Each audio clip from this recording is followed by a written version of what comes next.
Tnediet tal-konsultazzjoni pubblika l-Istrateġija Nazzjonali dwar is-settur tal-volontarjat għal 5 snin li ġejjin.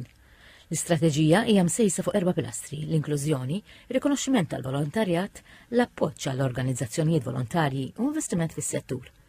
Din l-istrateġija, it-tieni tax-xorta tagħha tfasslet fost oħrajn bis-sem ta' diversi persuni fosthom il-volontiera nfushom. Kif spjegat chairperson tal-Kunsill Malti għas-settur tal-volontarjat Gertrude Buttigieg. L-iktar ħaġa li nittama u nixtieq huwa li l-pubbliku jagħtina l-opinjoni tiegħu dwar dan id-dokument biex bekk is-settur tal-volontarjat ikun verament qiegħed jasal fejn nixtiequ li jilħaq l-għanijiet tas-soċjetà Maltija. Il-kap eżekuttiv tal-Kunsill Malti għas-settur tal-volontarjat Mauro Pace Paraskandolo għalli l-għan tal-istrateġija mhux biss li din tieqpa fuq il-karta imma tieħu l-ħajja l-benefiċċju tas-soċjetà u ċ-ċittadini kollha li jgawdu minnha. Il-Kummissarju għall-Organizzazzjonijiet Volontarji Jess Saliba ħeġġeġ liż-żgħażagħ u persuni akbar fl-età biex jagħtu semhom fil-volontarjat. Fit-tnedija tal-Istrateġija Nazzjonali għall-konsultazzjoni pubblika l-Ministru għall-Volontarjat Giulia Farrugia qalet li l-Gvern determinat li jkompli saħħa dan is-settur u jiżgura s-sostenibilità tiegħu.